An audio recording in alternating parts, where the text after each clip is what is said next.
पिछले कुछ सालों से हम लोग अक्सर ये सुना करते थे कि बीजेपी चुनावों में गड़बड़ करती है। अक्सर आरोप लगते थे कि बीजेपी चुनाव गड़बड़ करके जीतती है, बीजेपी चुनाव वोटों की चोरी करती है, ईवीएम में हेराफेरी करती है, वोटर लिस्ट में से नाम कटवा देती है, फर्जी नाम जुड़वा देती है। हम सुना करते थे कि फर्जी वोट पड़वाती है। ऐसे सुनते थे, लेकिन कभी सबूत नहीं मिला। गीता में एक श्लोक लिखा है, यदा यदा ही धर्मस्य ग्लानिर्भवति भारत। जब जब इस पृथ्वी के ऊपर बहुत ज्यादा पाप हो जाता है तो फिर ऊपर वाले को पृथ्वी के ऊपर आना पड़ता है। तो ऊपर वाले को पृथ्वी पे आना पड़ता है का मतलब यह नहीं कि भगवान को आना पड़ता है। भगवान अपने तरीके से ऊपर आसमान में बैठ के झाड़ू चलाता है। ये जो चंडीगढ़ का चुनाव है, ये दिखाता है कि इनका पाप का घड़ा कैसे भर गया था। जब पाप का घड़ा भर जाता है बहुत ज्यादा, तो फिर प्रकृति अपनी झाड़ू चलाती है, भगवान अपनी झाड़ू चलाता है, चीजों को ठीक करता है। चंडीगढ़ का चुनाव कहने को तो छोटा सा चुनाव था, 10 बाई 10 किलोमीटर का एक छोटा सा शहर है, मेयर का चुनाव था, लेकिन दुनिया की सबसे बड़ी पार्टी चंडीगढ़ के चुनाव में वोटों की चोरी करते हुए पकड़ी गई, रंगे हाथों पकड़ी गई। दोस्तों,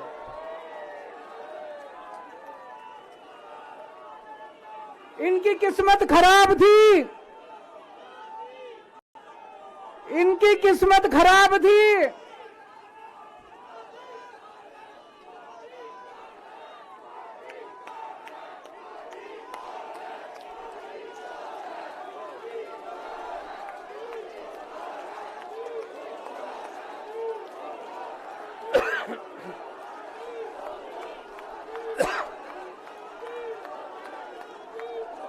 एक नारा लगाएंगे,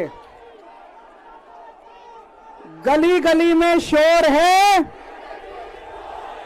भाजपा वोट चोर है। गली गली में शोर है, गली गली में शोर है, पूरे देश में शोर है। तो दोस्तों, चंडीगढ़ में ये पकड़े गए, रंगे हाथों वीडियो के ऊपर पकड़े गए, वीडियो के ऊपर। अभी रुक जाओ, अभी रुक जाओ, अभी रुक जाओ, अभी रुक जाओ, अभी रुक जाओ। एक बारी मेरे को बोल लेने दो, अभी रुक जाओ।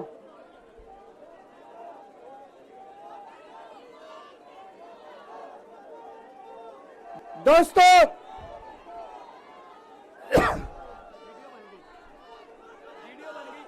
मैं थोड़ा सा जिन जिन लोगों को चंडीगढ़ वाला किस्सा नहीं पता, मैं पूरा किस्सा सुना देता हूं। चंडीगढ़ में मेयर का चुनाव होना था, जैसे दिल्ली में मेयर का चुनाव होता है।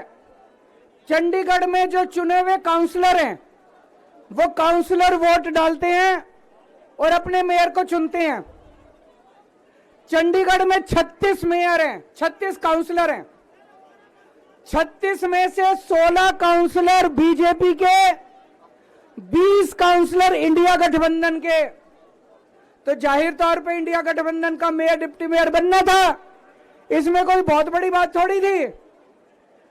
लेकिन इन्होंने बदमाशी क्या करी, जो चुनाव अधिकारी है, चुनाव करने वाला प्रिसाइडिंग ऑफिसर है, वो इन्होंने बीजेपी के एक कार्यकर्ता को बना दिया। अब बीजेपी का कार्यकर्ता वहां बदमाशी नहीं करेगा तो और क्या करेगा। उस बीजेपी के कार्यकर्ता ने वोट तो डलवाई, लेकिन जब काउंटिंग करने बैठा तो ये प्रैक्टिस है कि भाई सारी पार्टियों के जो एजेंट है वो सामने आके बैठते हैं और हर वोट देखा जाता है। उसने एक भी काउंटिंग एजेंट को अपने सामने नहीं बैठने दिया, सबको भगा दिया। एक सबको भगा दिया उसने, और उसने खुद ही काउंटिंग करी, और काउंटिंग करते टाइम उसने इंडिया गठबंधन के 8 वोट उसमें गलत सलत निशान लगा के उनको इनवैलिड कर दिया। तो हमारे 20 वोट थे, 20 में से 8 इनवैलिड कर दिए, 12 वोट पड़े हमारे, और उनके कहता है 16 वोट पड़े, सारे हमारे इनवैलिड हो गए।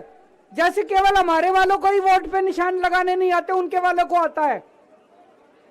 अंदर से एक कर्मचारी ने हमें बताया है कि उनके भी 16 वोट नहीं पड़े थे, उनके 13 ही वोट पड़े थे।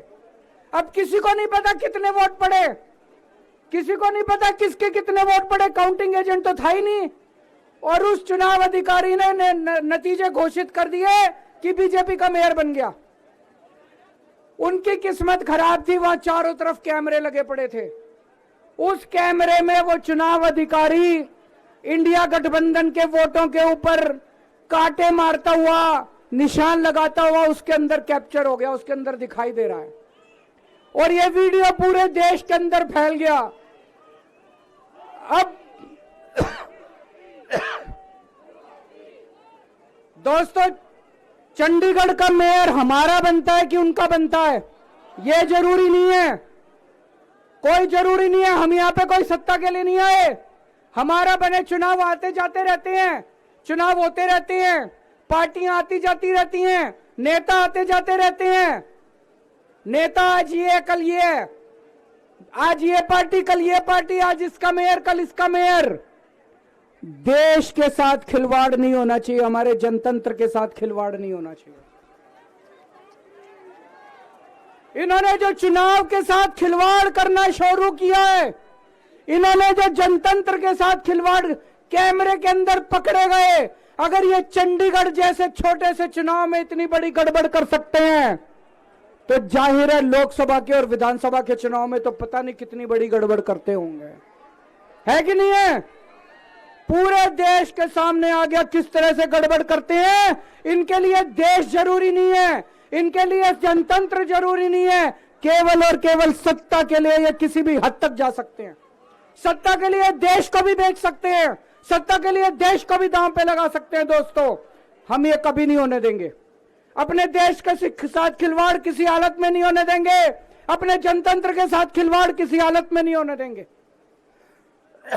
आज पूरे दिल्ली से, हरियाणा से, पंजाब से इतनी जनता आ रही थी यहाँ पे प्रदर्शन करने के लिए, सबको रोक दिया इन्होंने। पूरी दिल्ली को छावनी बना रखा है। क्यों भाई, क्यों भाई? आप जनता को कैसे आने से रोक सकते हो? कोई हिंसा करने के लिए थोड़ी आ रहे थे। हमारी आंदोलन से निकली हुई पार्टी है, बड़े बड़े आंदोलन किए। आपको क्या लगता है जनता को ऐसे रोक दोगे तो जनता की आवाज बंद हो जाएगी? और जनता की आवाज बुलंद होगी। जितना जनता को रोकने की कोशिश करोगे, जनता की आवाज और उतनी बुलंद होगी। जगह जगह से खबर आ रही है, हमारे एमएलए को जेल में डाल दिया, हमारे काउंसलर्स को जेल में डाल दिया, हमारे वॉलंटियर्स को जेल में डाल दिया, जो जनता आ रही थी उनको जेल में डाल दिया। ये तो कोई ठीक बात नहीं है, ये तो गलत बात है। तो दोस्तों, हम इसकी कड़ी निंदा करते हैं। और आज इस मंच से मैं देश के लोगों को आगाह करना चाहता हूं कि जो आप वोट डाल के आते हो, आप तो सोचते हो मैंने इसको वोट डाला, लेकिन उसके बाद आपके वोट का क्या होता है कुछ नहीं पता। मशीन के अंदर आप बटन किसी का दबाते हो, वोट किसी के खाते में जाता है, किसी का भी नाम वोटर लिस्ट से काट दिया जाता है। वो दोस्तों, अगर जनतंत्र खतरे में पड़ जाएगा तो फिर ये वोट का, इलेक्शन का कोई मतलब नहीं रह जाएगा। इसलिए हम सबको मिलकर इसके खिलाफ आवाज उठानी है। किसी भी हालत में हमें जनतंत्र को मरने नहीं देना, देश के साथ खिलवाड़ नहीं होने देना।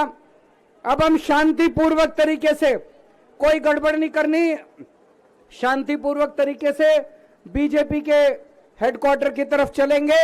जहां पुलिस रोकेगी वहीं रुक जाएंगे। हमें पुलिस के साथ झगड़ा नहीं करना है, किसी के साथ कोई झगड़ा नहीं करना है।